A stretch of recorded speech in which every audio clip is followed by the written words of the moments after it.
Hello दोस्तों, welcome to cyber tech और मैं हूं आपका दोस्त Ejaz. Friends, Indian supreme court ने एक पिटीशन को रिजेक्ट किया है और पिटीशन का ताल्लुक था क्रिप्टो के साथ।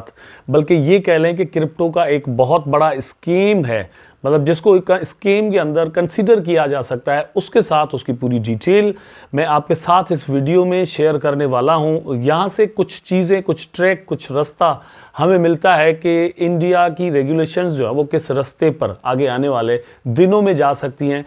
इस केस की पूरी जो डिटेल है वो मैं आपके साथ इस वीडियो में शेयर करने वाला हूं। मुझे उम्मीद है कि आप वीडियो को देखना कंटिन्यू करेंगे, लाइक ज़रूर कर देंगे और चैनल को सब्सक्राइब ज़रूर कर देंगे। तो आप अपनी स्क्रीन पर दोस्तों देख सकते हैं कि Indian supreme court rejects crypto petition, highlights legislative nature. इसका मतलब क्या निकलता है, मैं मतलब अपने हिसाब से आपको चीज़ें यहाँ पर इसकी ये जो न्यूज़ है, जो रिपोर्ट है, इसका मतलब समझा देता हूँ। वो ये है कि इंडियन कोर्ट के अंदर एक केस 2019-20 से पड़ा हुआ था। यहाँ पर ये पिटीशन डली हुई थी कि आप इस केस का हमें डिसीजन दे दो कि इस बंदे का क्या किया जाए। इसने करोड़ों रुपए इंडियन लोगों के लूटे हैं एक क्रिप्टो स्कीम्स के जरिए। लेकिन उस केस को देखते हुए इंडियन सुप्रीम कोर्ट ने कहा है कि ये केस जो है वो लेजिस्लेटिव नेचर का है। मतलब ये कि इसको जाना चाहिए असेंबली के अंदर, वहां से लेजिस्लेशन होनी चाहिए, मतलब कानून बनना चाहिए कि जो लोग हैं, जो मेंबर्स हैं पार्लियामेंट के, वो क्या कहते हैं, वहां से हमें डायरेक्शन मिल सकती है। फिलहाल हम इस पर कोई अपना ऐसे ही डिसीजन नहीं दे सकते। ये केस क्या है एक्चुअली दोस्तों, जरा ये सुन लें। वो आपको लारे लगा रहा है, वो आपको बार बार एक ही बात, दो चार बातें आपको बोल के मेरे खिलाफ भड़का रहा है। जब मेरे खिलाफ कुछ बोल रहा है बिना सबूत, बिना प्रूफ के। शुरू करते हैं दोस्तों। सबसे पहले वो आपको लारे क्यों लगा रहा है दोस्तों? वो लारे आपको इसलिए लगा रहा है, वो आपको बहाने बार बार इसलिए लगा रहा है कि वो अपने परिवार को सुरक्षित करना चाहता है, अपने परिवार को यहां से वो बाहर लेके जाना चाहता है। इसलिए बार बार आप लोगों को लारे लगा के वो आपसे समय मांग रहा है। मेरे ऊपर मनु प्रशांत ब्रिज, मेरे ऊपर मानहानि का दावा ठोक। जरा ये सुन ले, YouTube पर मैंने 6 साल पहले का एक वीडियो तलाश किया है और यहाँ पर देख लें कि हो क्या रहा है। उसके बाद हम बाकी डिटेल में बात करेंगे। आपको अब बताने जा रहा हूँ कि BFX कॉइन हम किस प्रकार से खरीद सकते हैं। ये आपने सुन लिया दोस्तों, BFX कॉइन हम किस प्रकार से खरीद सकते हैं, आप इसको बाय किस तरह से कर सकते हैं। ये 6 ईयर्स पहले का वीडियो है जो कि YouTube पर अपलोडेड है और एक चैनल है। मैं मतलब ये इसके कुछ ज़्यादा सब्सक्राइबर भी नहीं है, 149 ओनली सब्सक्राइबर्स हैं। हालांकि 6 साल इस वीडियो को यहाँ पर पड़े हुए हो चुके हैं। आई डोंट नो बाकी कितने वीडियोस इसने रखे हैं, वो मैंने देखने की यहाँ पर जहमत ही नहीं की। लेकिन BFX कॉइन के नाम से दोस्तों ये 2016-17 के अंदर एक स्कीम शुरू हुआ था, ICO शुरू हुआ था। और यहां पर दोस्तों बात यह है कि करोड़ों रुपए हथिया लिए गए थे लोगों से, जिसका केस आप देख सकते हैं आपकी स्क्रीन पर कि Manu Prashant Vij versus state of Punjab and ORS on 21 November 2019। ये केस पंजाब के अंदर दोस्तों दाखिल हुआ, FIR बनाई गई 2019 के अंदर मनु प्रशांत विज के अगेंस्ट कि उसने ये स्कीम किया है। ये स्कीम दोस्तों एक्चुअली 2017-18 से चल रहा था, जैसे मैंने आपको बताया। इस बंदे के ऊपर दोस्तों सेक्शन 406, 420, 465, 467, 468, 471 और 120B के हिसाब से इस पर केस दाखिल किया गया। तो ये मनु प्रसाद विग जो है, ये खुद को ब्लू एफएक्स पिक्चर्स का डायरेक्टर जो है वो बताता था। इसने जो रुपए लूटे लोगों से ICO के हिसाब से, मतलब ये पहले तो इसने कोई कॉइन नहीं बनाया था। पहले ये कह रहा था कि आप हमारे साथ इन्वेस्टमेंट करो और हम आपको, क्योंकि हम फिल्म्स में इन्वेस्टमेंट करते हैं, टीवी में इन्वेस्टमेंट्स करते हैं और मीडिया के अंदर हमारी इन्वेस्टमेंट्स हैं, तो आपको पैसे यहाँ पर बढ़ाकर प्रॉफिट्स के साथ दिए जाएंगे। लोगों ने यहाँ पर इन्वेस्टमेंट्स करना शुरू की। लेकिन उसके बाद इसने अपना एक कॉइन BFX के नाम से बनाया जो कि वेबसाइट पर ही शो होता था। It is something like one coin. आप दोस्तों को अगर पता हो कि ये एक बहुत बड़ा वर्ल्ड वाइड स्कीम था वन कॉइन के नाम से, तो ये भी बिल्कुल उसी तरह से आपको वेबसाइट पर एक कॉइन नज़र आता था कि आप जिसको जो है वो वो जाकर बाय करेंगे, बदले में BTC देंगे। इस तरह का कुछ सीन था। मैंने YouTube की जो वीडियोस देखी हैं उसमें लोग ये भी बता रहे हैं कि BTC के ज़रिए ही आप इसको बाय कर सकते हैं। किस तरह से ये सारा सीन हो सकता है, लेकिन मैं दिखा नहीं सकता क्योंकि कॉपीराइट वगैरह का इशू जो है वो हमारे साथ हो जाता है। वेल, इसमें 125 करोड़ रुपीस का दोस्तों स्कैम हुआ। और ये जो FIR थी ये इस अकेले बंदे के अगेंस्ट नहीं थी दोस्तों, इसके साथ Ashok Vig, Harjeet Singh, Pankaj Goyal and Prish Sinha with allegations all the other persons. मतलब इसमें एक सोहेल खान भी शामिल थे। बाकी ये जो मैंने नाम लिए ये भी इसमें शामिल था। अच्छा, ये वीडियो भी मतलब उसके अगेंस्ट ही अपलोड किया गया था और यहाँ पर आप देख सकते हैं ये भी 5 इयर्स पहले का वीडियो है जो कि YouTube पर अपलोडेड है।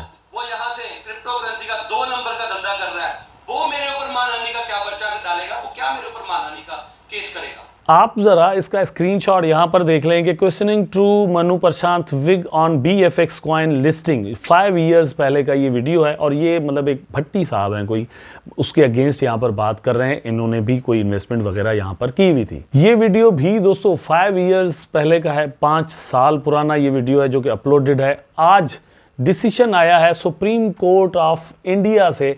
वो कह रहे हैं कि ये जो पूरा केस हमारे पास आया, मतलब ये जो बंदा है मनु प्रसाद यादव, इसने पटिशन डाली हुई थी कि मैं मतलब इसमें बिल्कुल इनोसेंट हूँ, मैंने कुछ भी बुरा नहीं किया हुआ और मुझे जो है वो यहाँ पर रिलीफ दिया जाए।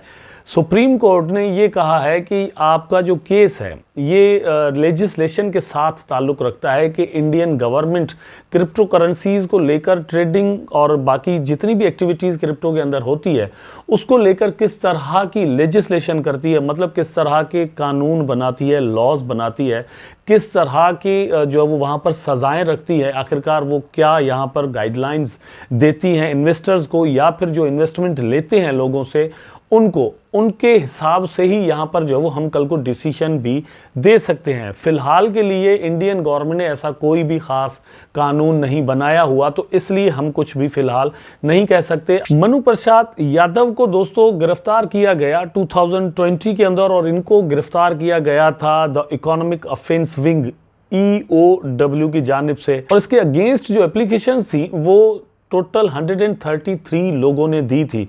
मतलब लोग तो इससे ज्यादा ही थे, लेकिन यहां पर ये लोग जाहिर हुए और 125 करोड़ रुपए जो है वो यहां पर हथिया लिए गए थे। जितनी मैंने इन्वेस्टिगेशन की है यहां पर, जितना समझने की कोशिश की, वहां से मुझे ये पता चला कि इस बंदे ने वेबसाइट जो बनाई हुई थी वो कि मतलब अभी तो वो बंद हो चुका है, लेकिन ये जो वेबसाइट इसने बनाई हुई थी वहां पर इसने ये भी किया हुआ था कि मैंने कोई राउंड अबाउट कोई 100 करोड़ से ज़्यादा का एक माइनिंग फार्म जॉर्जिया पता नहीं कहाँ उधर जो है वो लगाया हुआ है। और इस टोकन की भी वो किसी तौर पे कहता था कि माइनिंग भी होती है और आपके कॉइन्स बढ़ते भी सेम टाइम पर रहते हैं। उसने ये भी अपनी वेबसाइट पर लिखा हुआ था कि आपकी इन्वेस्टमेंट से या फिर हम ये जो क्रिप्टो करेंसी है ये डिफरेंट प्रोजेक्ट्स के अंदर इन्वेस्टमेंट करती है लाइक टीवी एंड फिल्म्स, तो वहाँ से भी कंपनी को फ़ायदा होगा। तो हम एक बहुत बड़ी कंपनी है और यहाँ पर आप अगर 1 लाख रुपए इन्वेस्टमेंट करते हैं तो उसके बदले में 1.5 लाख रुपए आपको और दिए जाएंगे। मतलब टोटल आपका रिटर्न जो है वो 250,000 रुपीज़ हो जाएगा। लेकिन आप ज़रा अपनी स्क्रीन पर देखें ये कॉइन टेलीग्राफ का आर्टिकल जो है वो क्या कह रहा है और इस चीज का ताल्लुक दोस्तों सुप्रीम कोर्ट के इस केस के साथ है या डिसीजन के साथ है। The status of crypto trading in India remains debatable. अभी भी ये डिबेटेबल है कि इंडिया के अंदर जो स्टेटस है क्रिप्टो ट्रेडिंग का वो क्या है, ये डिबेटेबल चीज है, उस पर बहस हो रही है, चर्चा हो रहा है, ठीक है। Due to the absence of standardised rules, guidelines और स्पेसिफिक फ्रेमवर्क और हैंडलिंग क्रिप्टो करेंसीज, तो ये सारी चीजें एब्सेंट हैं इंडियन लॉ के अंदर फिलहाल तक।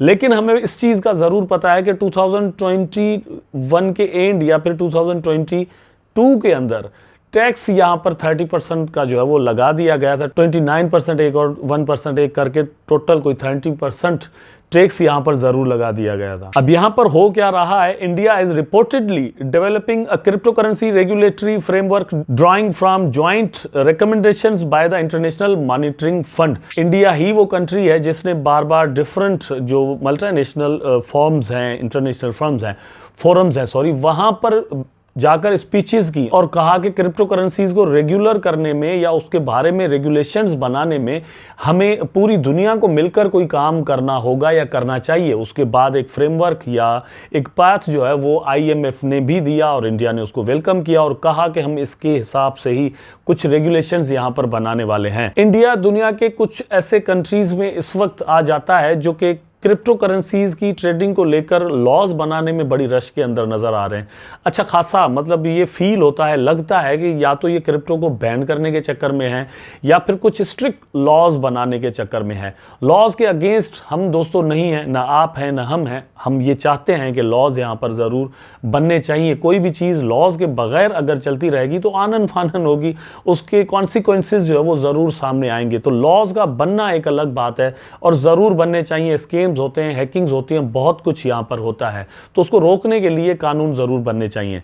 लेकिन जब कानून बनते हैं तो टेक्नोलॉजी की जो इनोवेशंस हैं उनको भी ज़हन में रखना चाहिए, इन्वेस्टर्स के जो इंटरेस्ट हैं उनको भी रखना चाहिए, प्रॉफिट और लॉसेस को भी ज़हन में रखना चाहिए। जब आप टैक्सेस यहां पर लेते हैं तो बेल आउट भी ज़रूर होने चाहिए। इस तरह की डिफरेंट चीज़ें जो है वो इंडियन गवर्नमेंट को जहन में ज़रूर रखनी चाहिए कि आगे जो फ्यूचर है वो क्रिप्टो करेंसीज का है, डिजिटल करेंसीज का है। आप डिजिटल रुपया बनाने जा रहे हैं, अगर वो यहाँ पर एग्जिस्ट करेगा तो बाकी क्रिप्टो करेंसीज भी सेम टाइम पर ज़रूर एग्जिस्ट करेंगी। और हैकिंग की अगर बात करें तो डिजिटल रुपया जो है वो भी ज़रूर कल को किसी भी वक्त कभी भी हैक हो सकता है और लोगों के पैसे जा सकते हैं। आपको गारंटियर उसके लिए भी बनना पड़ सकता है। तो यहाँ पर भी अगर आप टैक्स लेते हैं तो आपको गारंटियर बनना होगा, चाहे उस गारंटी के बदले में आप स्कैमर्स को पकड़ें या फिर बेल आउट दें किसी एक्सचेंज को या इन्वेस्टर्स को जिन्होंने लॉस यहाँ पर किया हो। मुझे उम्मीद है कि वीडियो आपको ज़रूर अच्छा लगा होगा दोस्तों। अगर अच्छा लगा है तो लाइक करें, कमेंट करें, शेयर करें, चैनल को सब्सक्राइब करके बेल आइकन ज़रूर दबा दें ताकि मैं और आप आपस में जुड़े रहें। टेक केयर, अल्लाह हाफ़िज़।